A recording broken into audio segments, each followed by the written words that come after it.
Puis là, tu m'as appelé à sortir ça ici. J'ai bien aimé ça, je voulais t'en parler. Là. Des consoles de jeux en fonction du temps. Alors, si on regarde vraiment la console en valeur d'aujourd'hui qui était la plus rentable, c'est surprenant. Parce que tu m'amènes à me dire que... La Wii! D'ailleurs, la Wii, pourquoi c'est la meilleure console de l'histoire du monde?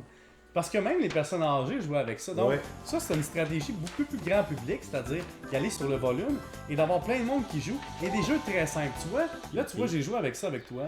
Là, c'est une courbe d'apprentissage. Tandis qu'avec la Wii, en une soirée, à 12 personnes à jouer à des jeux très binaires, on a plein de plaisir. Donc, moi et mes sœurs qui sont un peu intellectuelles, on a eu plein de plaisir avec la Wii. Je pense que j'apporterai un de tes deux jeux, là. Puis on se passerait la soirée à se demander ce qu'on fait. La Wii a fait le pont entre 3 générations, c'est-à-dire que le petit enfant battait grand-papa aux quilles. Exact. L'autre affaire qui est important ici, c'est à 284$ d'aujourd'hui. Il y a eu des fois des pics, c'est-à-dire juste avant Noël, tout le monde en voulait une, puis là il y avait un marché noir des Wii. Mais en général, on va très loin que mes consoles perdues dans l'histoire de ma mémoire, comme le TurboCraft 16, c'est ça? TurboGrafx 16. TurboGrafx 16, tu vois, ou le Coleco, bien l'Atari. C'était cher dans le temps. La 3DO, là, oui. était à 1000$ en dollars d'aujourd'hui, elle qui est pourtant sortie en 93. Mais tu vois, la dernière que j'ai achetée, c'est celle-là ici, moi, la Xbox 1, oui. à 389$.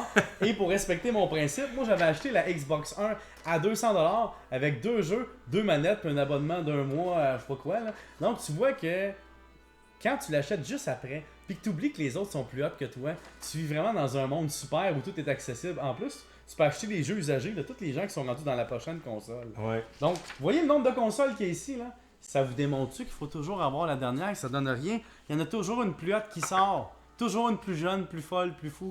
Donc, c'est important de, je pense, Mathieu, de regarder et se demander, j'en ai-tu vraiment besoin?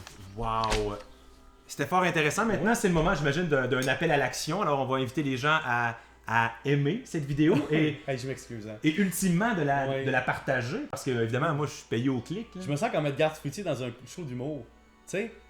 Ou je sais pas moi, Marie-Denise Pelletier. Une histoire ce soir. Dans un spectacle de Marie-Mé. C-O-P-R-A. J'ai l'impression d'être comme out, puis je suis tout non, jeune. Non. Tu fais un peu le grincheux qui vient ruiner Noël, mais ça va. On a besoin de se faire dire ce genre de choses-là. Là, tu sais, les grands-mères vont me trouver cool, puis les gens vont dire, ah, il est bien out, lui. Puis ça me fait de la peine d'être out, parce que moi, avant, quand je partais un jeu, je partais mon ordinateur, mon bout de disque, j'écrivais DIR/W. Là, il y avait l'ensemble des. Exact, il y avait l'ensemble des choses qui s'affichaient. Et là, je faisais sur le jeu .execute enter. Et là, il démarrait et je pouvais jouer à John Elway's quarterback en 86.